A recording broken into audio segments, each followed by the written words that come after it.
You're listening to the Diplomats podcast on Asian geopolitics. As always, I'm your host, Ankit Panda from New York City.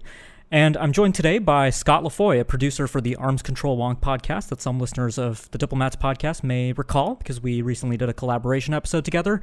So how are you doing today, Scott? Thanks for joining me. Hey, thanks for having me. I was doing a little better before someone went and shot off a missile right over Japan. So was I. Yeah, I was on my train home, so that was fun. I was firing off a bunch of tweets trying to track things on my mobile. And incidentally, I do use a South Korean phone, which I feel is pretty appropriate to track North Korean missile launches. But yeah, so this podcast is a little bit of an emergency podcast.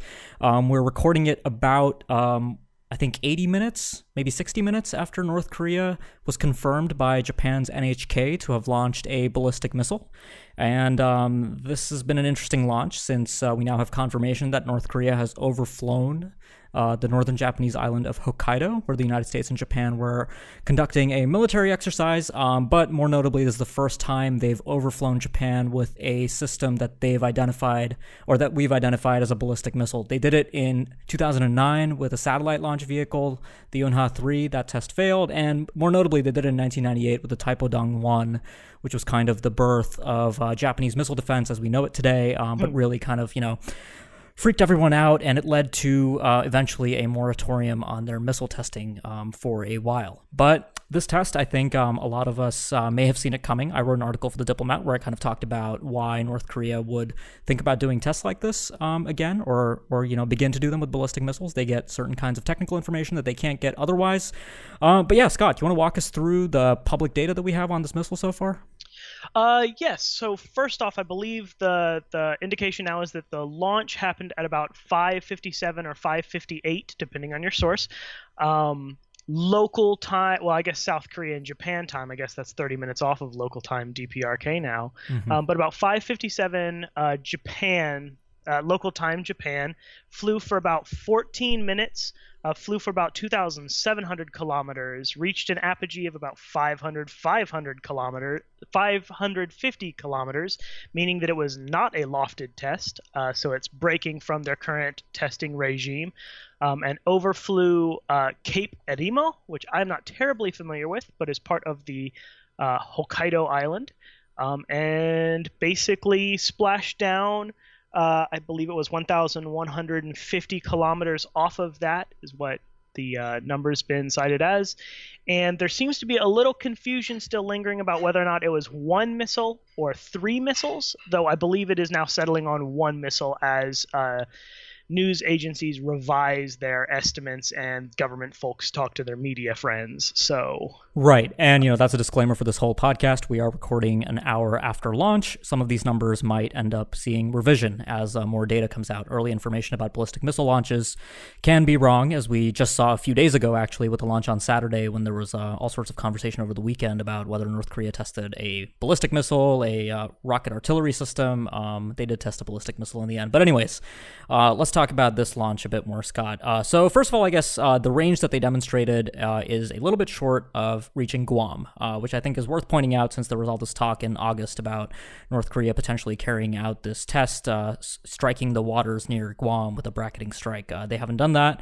And this trajectory that we're seeing is sort of somewhere out of the blue. I mean, they never really suggested that they would look to strike the waters in the Northern Pacific, for example. So that's, again, interesting. And also just the gap between their most recent launch on Saturday and this ballistic missile launch is also notable. Both are provocative events. Both are missile launches. And this year they've been launching at about a pace of maybe every 12 to 13 days, I think. So seeing two launches so close together after a relatively long break, actually, since their July 28th launch of the Hwasong-14 ICBM that we talked about quite a bit on the collaborative podcast.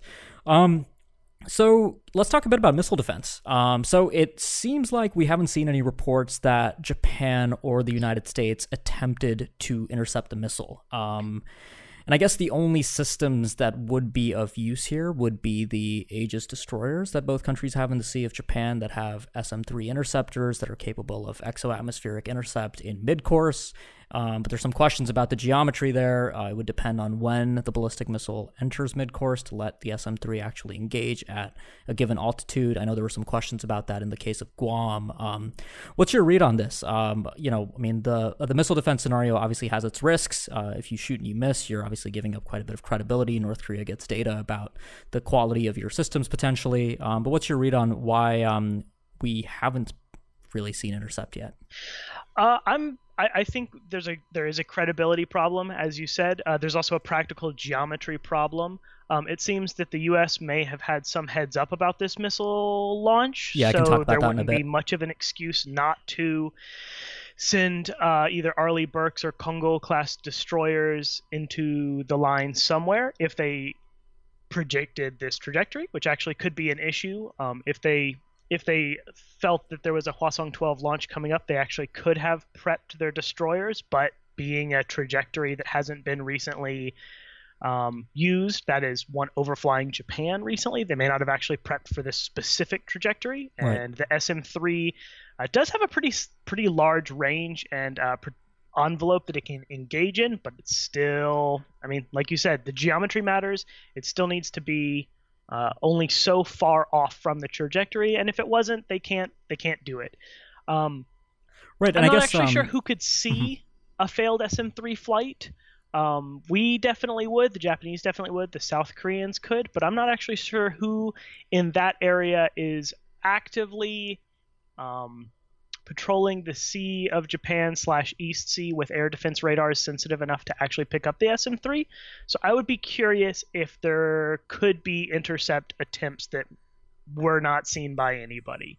Possibly. But that starts getting into radar black magic, and it's harder to guess. Yeah, PLAN might be in the area. They've recently had auxiliary general intelligence ships. One actually passed the Tsugaru Strait, so that would be interesting. The Russians worry about the SM-3, but we've talked about the Russians' early warning and radar problems over the Sea of Japan before. And I don't think that specific radar, I don't actually think can see SM-3 because they're so small. Yeah. But again, not 100% on that. Right. Yeah, if they're missing ICBM second stages, they're probably not seeing SM-3s. But I think it's also worth pointing out that the United States and Japan each have different political and credibility considerations. I think Japan had publicly come out and said that they would shoot down any projectiles that directly threaten Japanese territory, and that's a little tricky with a missile overflying your territory.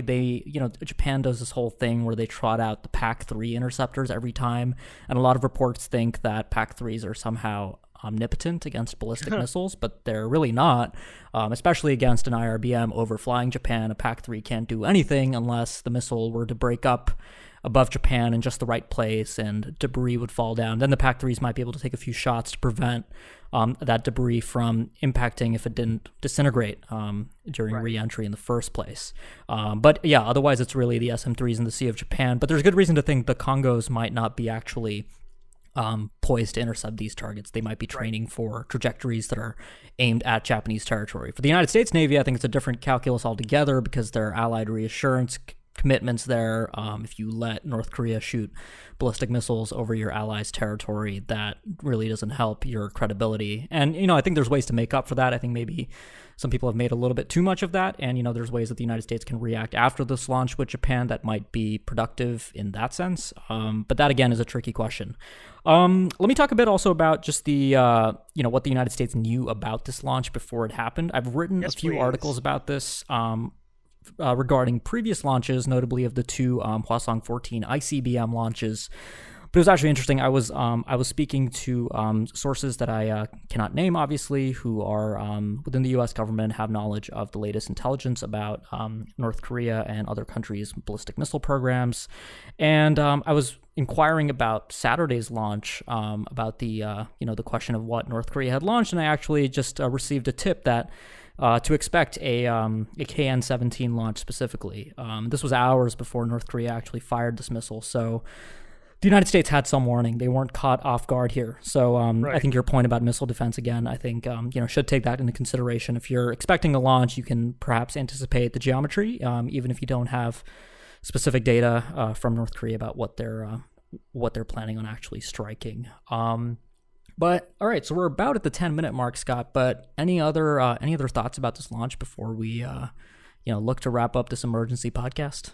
Yeah, just a quick thing. Do you think it was, what do you think's up with that whole reentry debris things? There was a bunch of reports early on saying it was 3 missiles launched, which were then sort of replaced by reports saying it was probably 1 missile, Mhm. and something else that made it look like 3 missiles. You got any thoughts on that? Yeah, 'Cause I I mean, do. my Twitter mentions were sort of blowing up with MIRVs, decoys, all Oh my sorts of God. things that would be, I mean, that would be really crazy if it happened. I don't think it's likely. North Korea hasn't made claims that they're looking into kind of any of these, or they're not looking into MIRVs. They have made claims about decoys That's right. and penetration Um, aids. But, I think it's not too likely that they launch multiple projectiles. I mean, especially because they usually tend to do salvo launches with missiles that they've declared to be operational. The Hwasong 12 is still developmental, and they tend to do single launches when they're still developing a missile. They're right.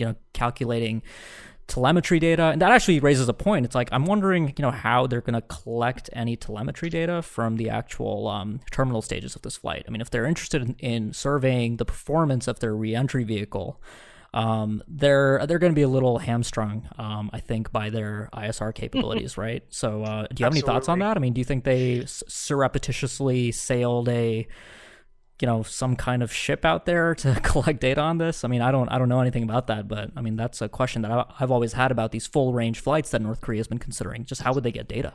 Indeed, they don't really have the infrastructure necessary to support this unless they have some sort of ship out there, either snooping and looking for telemetry, which I'm actually not 100% sure the capabilities of their intelligence ships and electronic ships. So I'm not sure they actually have that ability, but Hmm. they may.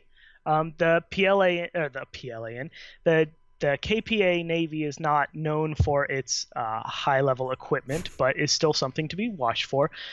But in China's case, when they were testing their DF5 ICBMs, they had I think they called it a soft landing, where there was an ejected sort of telemetry cassette Hmm. that would be just shot out of the RV before impact, before everything disintegrates and explodes, that then ships could come and pick up. But that would once again require a presence of either at least DPRK fishing boats out there, or what would be disguised as fishing boats Right. out there, and that's something we don't have any data on right now. I'm personally curious if these reports of debris and whatnot, or these false reports of 2 missiles, indicates that the missile broke up early. Ankit, do you have any idea if this was aimed at 2,700 kilometers, or if it simply splashed down at 2,700 kilometers? Do you have any idea on either of No, those? I mean, no empirical data either way.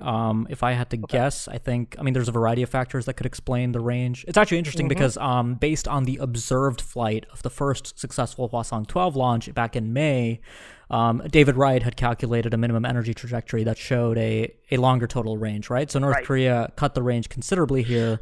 There's Or various reasons, or it failed, right? I mean, they could exactly. they could have cut the engine early. They could have used a larger dummy payload. They've been talking about a large size heavy payload for a while now. They That could they be have. bumping that up. Some people have been talking about a depressed trajectory. I don't think that's too likely, especially for a developmental test to full range, especially the first one. No, same. Yeah, and I mean, there is valuable data for them to gain here. That the kinds of stresses that the RV experiences on a trajectory like this to near full range are going to be very different from what they get from those crazy lofted flights they do over the Sea of Japan. I think the Hwasong 12 had reached 2,100 kilometers apogee Something back like in May. that. That sounds right to me. I think it was like 2111.5. I'll go check my memory on that after this podcast, but I think that's right. But yeah, so I mean, it doesn't surprise me that they started doing this. And I guess the closing note here is that a lot is going to depend on how the United States and Japan react here. I mean, in Absolutely. 1998, Kim Jong-il was kind of spooked by the reaction. I mean, spooked in the sense that he agreed to a missile launch moratorium. I mean, obviously, North Korea's economic situation at the time was totally different. So there were a range Absolutely. of factors that influenced that decision. Kim Jong-un, I mean, I think there's very little that Japan and the United States can do here short of really kind of making either a very credible threat of kinetic action or actually undertaking some kind of military action, which I think would be a terrible idea to actually get North Korea to stand down from these kinds of launches. I mean, last year in August, just a year ago, they splashed down a Nodong in Japan's exclusive economic zone after years of not doing so. And that led to multiple flight tests of ballistic missiles that kept landing in Japan's economic zone, exclusive economic zone. And I worry that if the reaction from Tokyo is what we've seen already out of Chief Cabinet Secretary Yoshihide Suga, which is that this is a grave and unprecedented act and we will react appropriately, I mean, those are, at the end of the day, going to be insufficient to deter North Korea from future tests. I mean, the benefits that they gain from this are enormous, not only technical, but they also can use this for coercive bargaining with the United States. I think that's the big lesson we took away from their Guam statement saga. So I worry that we're entering this new era where Kim Jong-un is going to start regularly overflying Japan. And hey, I mean, maybe that means that we start seeing if all that money we've been sinking into missile defense starts paying dividends. But like we said, there are credibility problems there. Okay, so I think that's all I have to say for now. I'm going to go back and take a look if there's any new data. But Scott, do you have any thoughts to close us out? Nope, that's it for me. Unless the data's changing, that's I think what we're going to get tonight. All right, well, thanks for joining me for this Hot Take Pod. Yeah, thanks for having me on.